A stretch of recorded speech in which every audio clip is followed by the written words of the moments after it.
हाय सगळ्यांना, good morning. कसे आहेत सगळे? झाला का सगळ्यांचा नाश्ता, चहा वगैरे? हे बघा माझी देवपूजा पण झाली आता. आणि तो का शिशा बाहेर झोपली, जोळीमध्ये झोपली म्हणजे जागीच आहे. त्याला दाखवते तुम्हाला.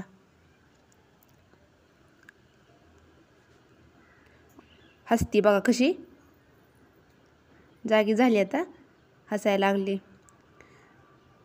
तर मी आज करणार आहे म्हणजे हुलग्याचं कालवण. हुलग्याच्या कालवणची म्हणजे तुम्हाला मी रेसिपी दाखवणार आहे. हुलग्याचं कालवण बनवणार आहे. तर तुम्ही सांगा मला कशी वाटते रेसिपी. आधी माझी रेसिपी बघा आणि मग कमेंट करून सांगा कशी वाटते ती. तर चला आधी रेसिपी बनवाय चालू करू आणि मग सांगा. शिशा बघा किती ओळख करते तिकडं, आहे का? तर चला रेसिपी सुरू करू. ही बघा हुलग्याचं कालवण करण्यासाठी मी काय काय साहित्य घेतले ते तुम्हाला दाखवते. हे मोड आलेले हुलगे घेतलेत. एवढे म्हणजे चांगले मोड आले नाहीत पण आलेत बघा. हो का, म्हणजे मोठे झाले नाहीत पण आलेत मोड. त्याला धुवून घेतले मग 2-3 पाण्याने. तर इकडे घेतलं आहे कांदा, शेंगदाण्याचा कूट पण घेतला आहे, खोबरं, लसूण, आणि दुसरा मी अजून लसूण सेपरेट चिरून पण घेतला होता.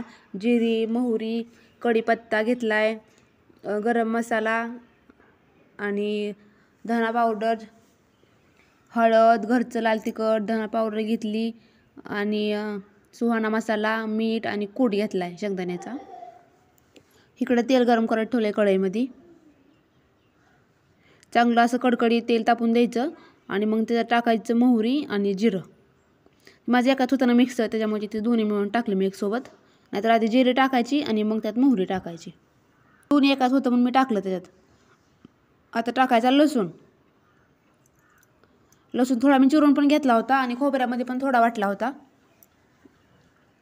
चिरून टाकल्यावर अशी त्याची चव जरा वेगळी लागते भाजीची थोडीशी, म्हणून चिरून पण घेतला थोडासा. आणि कढीपत्ता टाकायचा. गावाला तर आम्ही कढीपत्ता टाकत नाही भाजीला, ह्या भाजीला म्हणजे कडधान्याच्या कुठल्याच भाजीला कढीपत्ता टाकत नाही, पण मी तायल्यापासून कढीपत्ता टाकते. तर आता चांगलं भाजून घ्यायचं लाल असं. आणि परत त्यात टाकायचा कांदा. मी कांदा एक छोटी वाटी कांदा घेतला होता, म्हणजे एक मध्यम आकाराचा कांदा चिरून घेतला होता, तो टाकायचा. आणि चांगला कांदा असा मस्त परतायचा लाल होईस्तोपर्यंत. आता कांदा भाजत आलाय चांगला. 2-3 मिनटं लागतात कांदा भाजूस, 2 मिनटं तर लागतात चांगला कांदा भाजूस तर.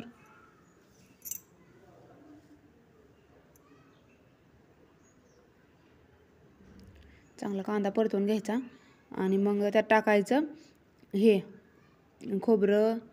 भाजत आलं बघ कांदा. आता त्यात टाकायचं खोबरं आणि लसूण. जे मेकात कुठलं होतं ना ते टाकते त्यात, खोबरं आणि लसूण.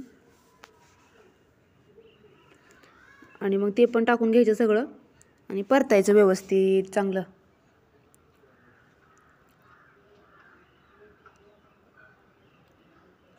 चांगलं परतलं का नाही भारी, म्हणजे असं कांदा वगैरे चांगला भाजला की मस्त अशी टेस्ट येते कालवणाला.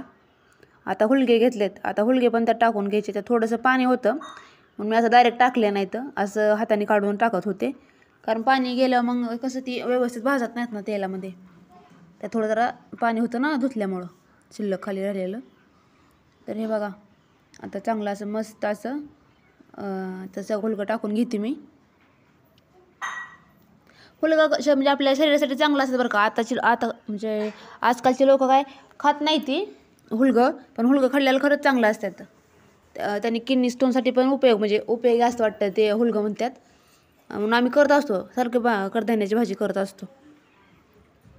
तर आता सगळे मसाले घेतलेत ना, ते सगळे मसाले टाकायचे त्याच्यामध्ये. आता मी मला दाखवत नाही तुम्हाला, डायरेक्ट टाकल्यानंतर दाखवते. कारण एका हाताने कॅमेरा पकडून मग ती टाकायला येत नाही ना. निमारत राहतं खाली टाटामध्ये, निमारतं त्याकडे. त्याच्यामुळे सगळं टाकते आधी आणि मग तुम्हाला दाखवते. हे बघा आता सगळे मसाले मी टाकून घेतलेत सगळे. आणि चांगलं असं तेल सुटेपर्यंत चांगलं परतायचं. बघा आता मी भाजत आणलं तर ती असं त्याची टरकाली साईडला निघायला लागली ती का नाही.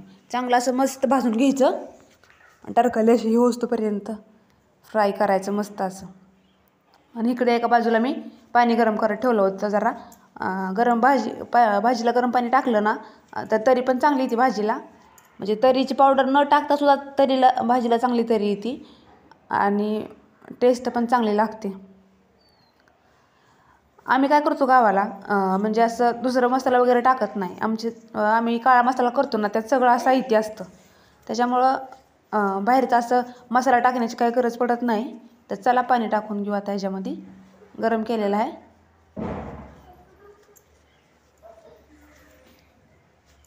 आपल्याला जेवढं लागायचं तेवढं अंदाजानुसार पाणी टाकून घ्यायचं. आणि आम्ही काय करतो माहिती आहे का, रोजच्या आमच्या शेंगदाण्याच्या म्हणजे रोजच्या आमच्या भाजीला का नाही शेंगदाण्याचं कूट असतोच नॉनव्हेज सोडून. तर चला शेंगदाण्याचं कूट टाकून घेऊ.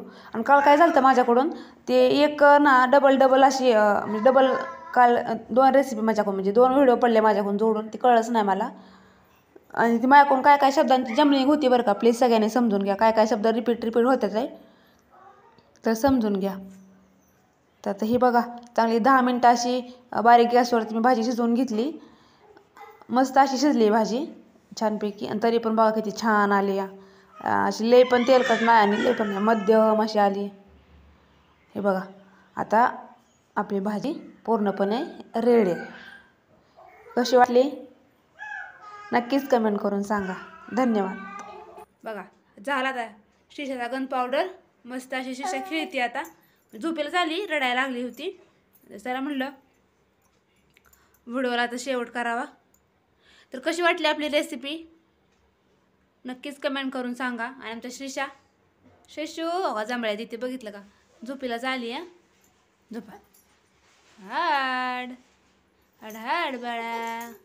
रेसिपी प्लीज सगळ्यांनी आपल्या चॅनलला सबस्क्राईब करा. सगळ्यांनी सपोर्ट करा आपल्या चॅनलला. काय रे बाळा तू बोल थोडं. टाळ्या वाजवा. हां बघा कशी टाळ्या वाजवते. वाजव कोण टाळ्या. टाळ्या वाजव. नको हां बरं वाजव. तुझ्या मनाने वाजव. तिच्या मनाला आवडलं तर वाजवते. बाळू नाही बोलायचं रुसली वय. इकडं बघ की नाही बोलायचं. व्हिडिओ लाईक कमेंट शेअर करा आणि आपल्या चॅनलला सबस्क्राईब करा. बाय कर. व्हिडिओ शेवटपर्यंत बघितल्याबद्दल धन्यवाद. बाय.